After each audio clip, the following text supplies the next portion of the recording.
Good morning, dear student. I Bola Shankar Singh, your Hindi teacher. Now I will teach you Sandhi or class 8. Suprabhatam, मैं बोला शंकर सिंह, आपका हिंदी अध्यापक। मैं आज आपको कक्षा 8 के हिंदी मानक व्याकरण के संधि प्रकरण का अध्ययन कराएंगे।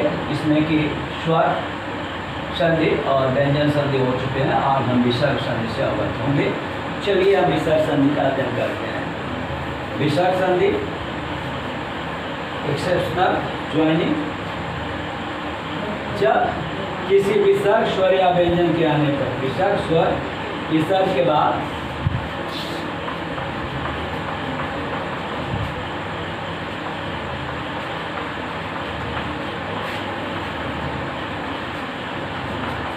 किसी विसर्ग के बाद स्वर या व्यंजन आने पर जो विकार उत्पन्न होता है उसे विसर्ग संधि कहते हैं।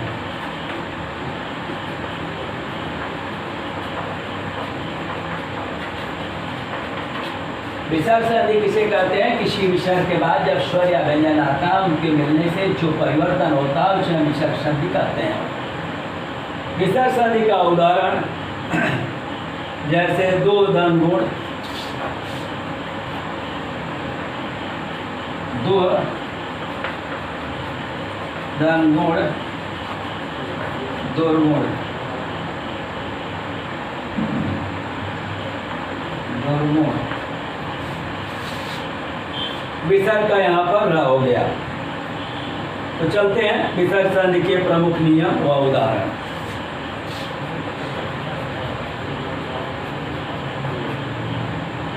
विसर्ग संधि के प्रमुख नियम व उदाहरण आपकी पुस्तक में दिया गया है। तो पहला नियम हम देखते हैं। पहला नियम यह है कि विसर्ग के पूर्व आओ और बाद में भी आओ तो विसर्ग का हो तो किसी भी वर्ग का तीसरा, चौथा, पांचवा वर्ण या र, ल, व, ह में से कोई वर्ण हो तो विसर्ग का ओ हो जाता है। विसर्ग से पहले आओ और बाद में भी आओ तो हो या किसी भी वर्ग का तीसरा, चौथा, पांचवा वर्ण या र, ल, व, ह में से कोई वर्ण हो तो विसर्ग का ओ हो जाता है। विसर्ग के पहले ही अ तथा बाद में अ या वर्ग का तीसरा, चौथा, पांचवा वर्ण या य, व, र, ल और ह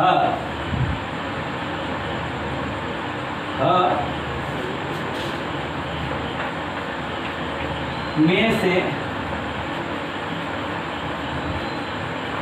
कोई वर्ण आता है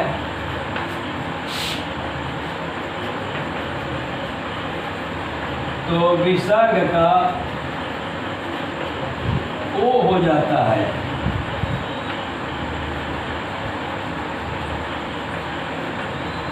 विसर्ग का ओ हो जाता है। विसर्ग के पहले आओ और बाद में आ वर्ग का तीसरा, चौथा वर्ण, पांचवा वर्ण या व, र, ल, ह में से कोई वर्ण आता है तो विसर्ग का ओ हो जाता है। कुछ उदाहरण देखते हैं। आधा ग लिखित उदाहरण।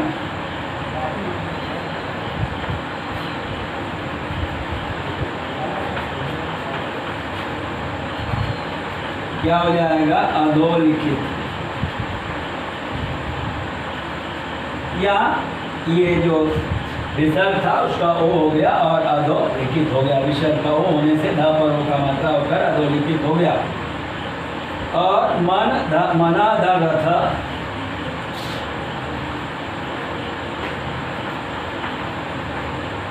मना द रथ मनोरथ।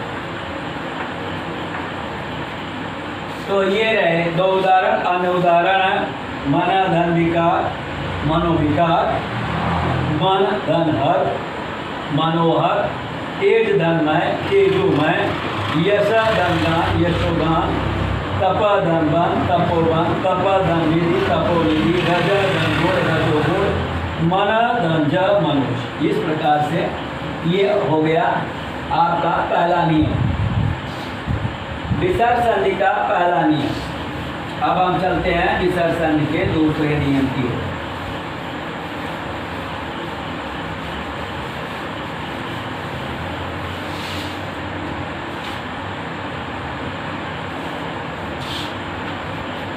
विसर्ग संधि का दूसरा नियम कहता है विसर्ग के बाद र होने पर विसर्ग का लोप हो जाता है और ई का ई हो जाता है।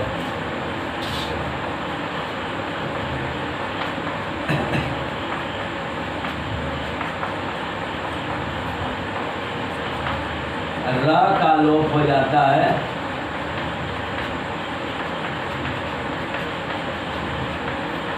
तथा छोटा ई का बड़ा ई हो जाता है।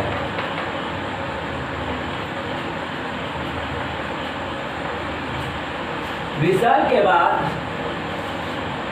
यदि र हो तो र का लोप हो जाता है और ई का ई हो जाता है। उदाहरण लेते हैं, उदाहरण हम फर्स्ट उदाहरण लेते हैं, जैसे नि धन रो,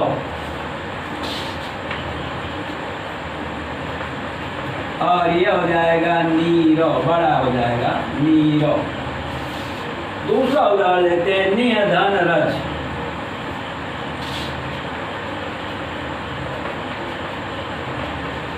ये हो जाएगा नीरज। दूसरा है तीसरा उदाहरण निह धन रस,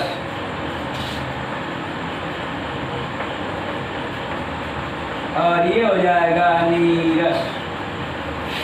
ये हिंदी में विसर्ग के बाद यदि र हो और तो र का लोप हो जाता है और छोटा ई का बड़ा ई हो जाता है।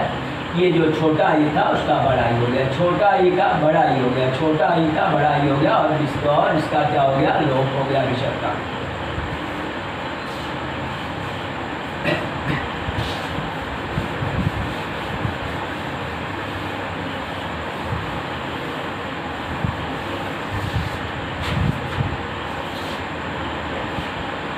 अब आपको तीसरा नियम, यदि विसर्ग के पूर्व अ या को छोड़कर कोई अन्य स्वर हो और कोई भी स्वर पर एक कोई भी स्वर तीसरा चौथा पांचवा वर्ण या र ल व ह में से कोई वर्ण हो तो विसर्ग का र हो जाता है।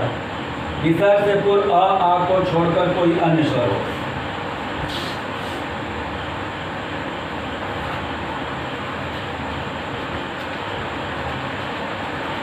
आ या आ को छोड़कर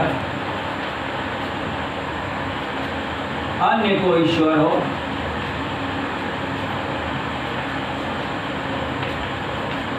तथा विसर्ग के बाद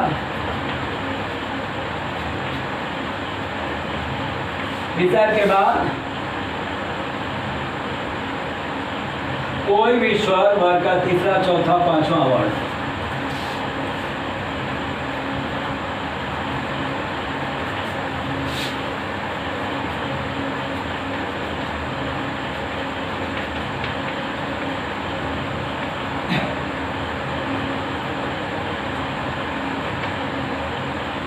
पांचवा वर्ण या य व र ल और ह में से कोई वर्ण हो तो र का लोप हो जाता है। तो विसर्ग का र हो जाता है, तो विसर्ग का र हो जाता है।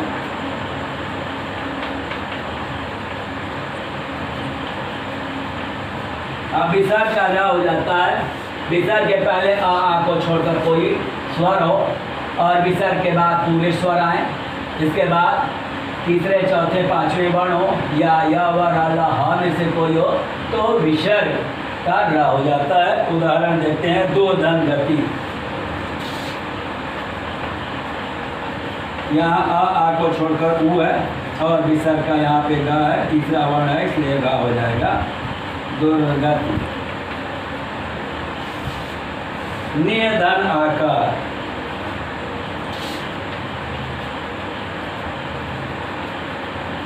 निराकार।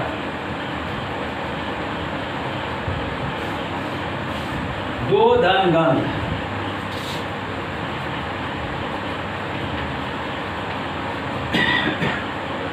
दुर्गंध।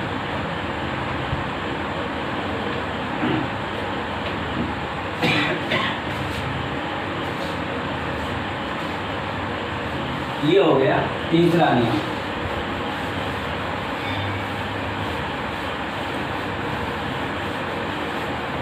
विसर्ग संधि का तीसरा नियम अब समाप्त होता है। अब हम चौथे नियम की ओर चलते हैं। चौथा नियम देखते हैं क्या है। विसर्ग के पहले श, च और छ होने पर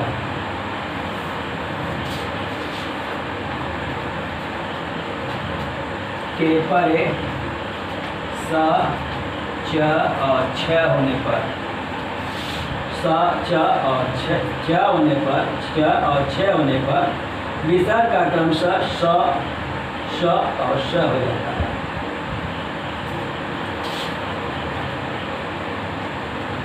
का क्रमशः श, च का श और श हो जाता है। बड़ा श, कठोर वाला श और छोटा सा हो जाता है। अब इसके उदाहरण देख लेते हैं। जैसे दो धन शासन।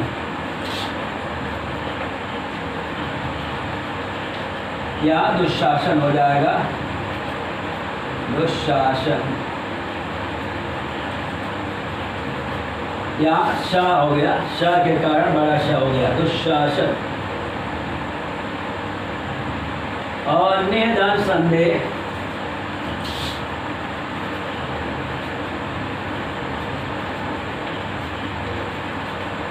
ये हो गया निस्संदेह, या छोटा सा हो जाएगा यहाँ पे निस्संदेह। निस्संदेह हो गया। इसी तरह निधन छल।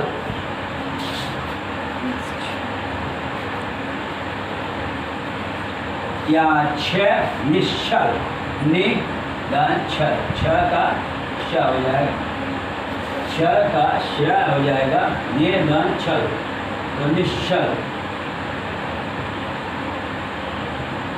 निश्चल।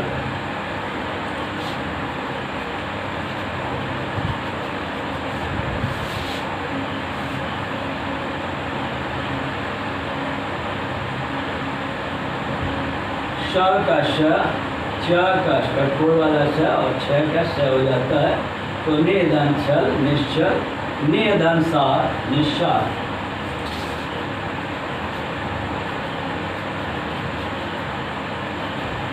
निस्सार।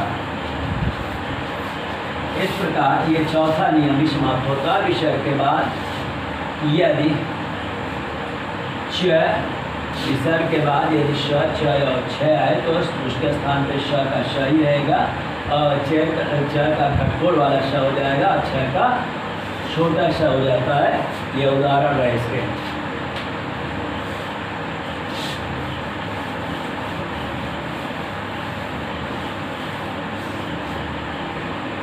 अब पांचवा नियम है। विसर्ग के बाद ख, ट, प, फ आने पर विसर्ग का श हो जाता है।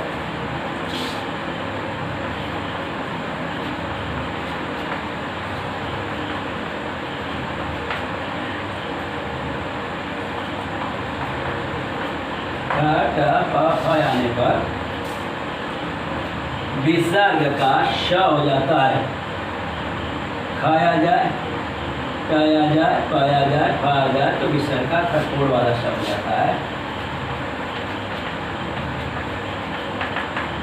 स हो जाता है। विसर्ग के बाद यदि क्या है, विसर्ग के बाद ख ट प फ आने पर विसर्ग का खटकोड़ वाला स हो जाता है। जैसे चतुर्धनपाद,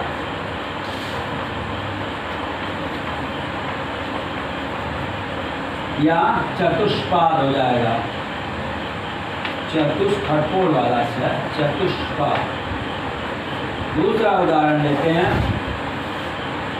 धनुर्धंटंकार।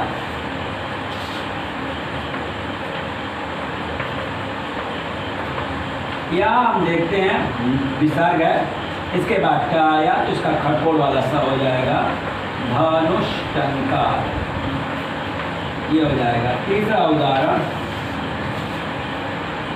नियदानपा।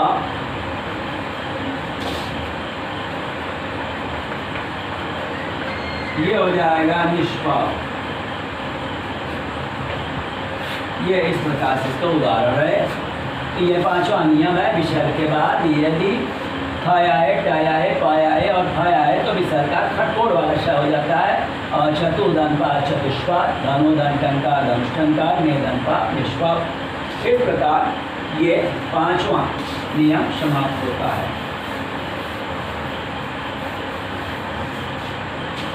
छठा अब नियम देखते हैं। छठा, विसर्ग के परे काता स होने पर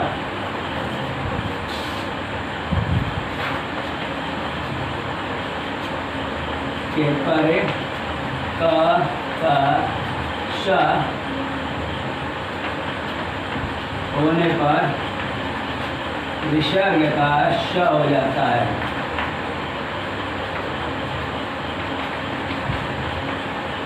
या का श होने पर विसर्ग का श हो जाता है। ये आपका नियम है। अब देखते हैं अंतधंतल।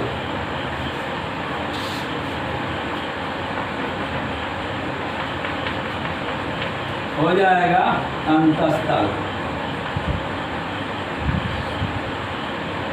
अंतस्थल, अंतस्थल, यह अंतस्थल भी हो जाएगा, था भी हो जाएगा। नमादंते नमस्ते, नमादंते यह विसर्ग का श हो जाएगा, नमस्ते, नमादंते का नमस्ते। इसी तरह दो दंतर का दुस्तर, दो दंतर का दुस्तर। और एक उदाहरण है नियधन संदेह का।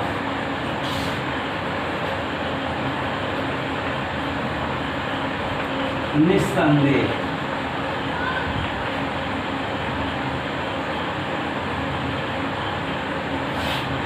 ये अब ये रही हिंदी की विसर्ग संधियां।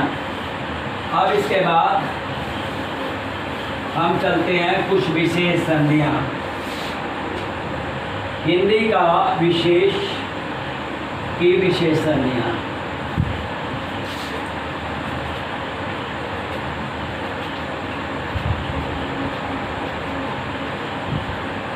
हिंदी की विशेष संधियां स्पेशल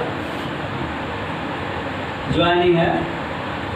तो वैसे तो हिंदी में संधि नहीं के बराबर ही पाई जाती है, केवल बोलने में प्रवाह के कारण कुछ संधियां निर्मित हो जाती हैं। अब प्रत्ययों की योग से, प्रत्ययों के योग से हिंदी में ज़्यादातर संधियों का प्रयोग संस्कृत में ही होता है। हिंदी में तो कुछ वैसे सोना धनार सुनार,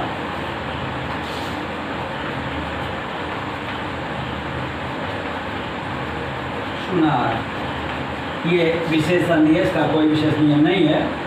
और लोहा धनार लोहार,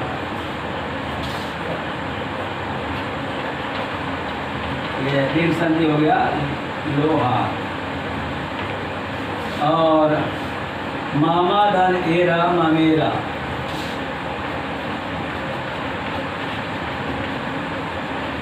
ममेरा, ये रा का है स्वर लोप से बनने वाली संधियां।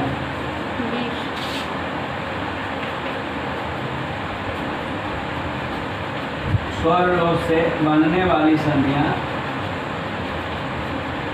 स्वर क्या लोप हो जाता है, स्वर का आदर्शनम लोपा, दिखाई नहीं पड़ना ही लोप होता है, तो स्वर दिखाई नहीं पड़ता है। जैसे छोटा धनपन, छुटपन,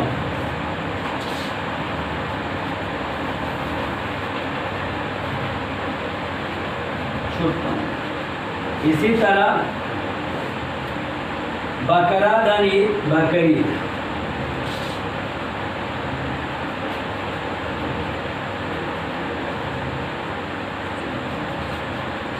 और कटोरा धन दान, कटोर दान।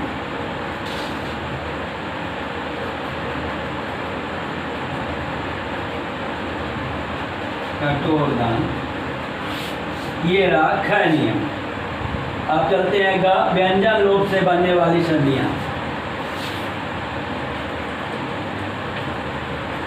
व्यंजन लोप से बनने वाली संधियां।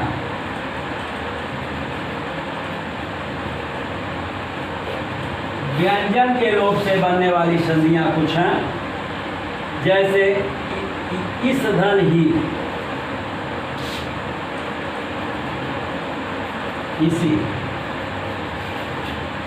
इसी प्रकार से वह धन ही, वही,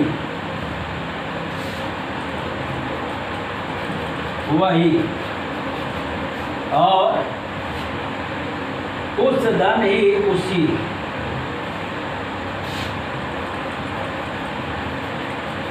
उसी।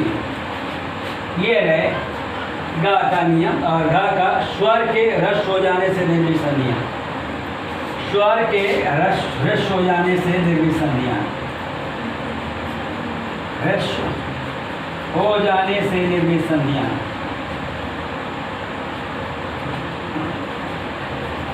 निर्मित संधियां। स्वर रस हो जाता है। एक दो उदाहरण ले लेते हैं, जैसे दूध धन मुहा, दूध मुहा। दूध बड़ा हुआ है, यह छोटा हुआ हो जाएगा, धन मुहा, दूध मुहा। ये दूध धन मुहा, दूध मुहा। इसी प्रकार से लड़का धनपन, लड़कपन, लड़का धनपन, लड़कपन। तो ये रहा आज का संधि। पूरा संधि आपका समाप्त होता है और आप इसे अपनी उत्तर पुस्तिका में लिख लेंगे। शेष इसके अभ्यास प्रश्न अगले दिन होंगे।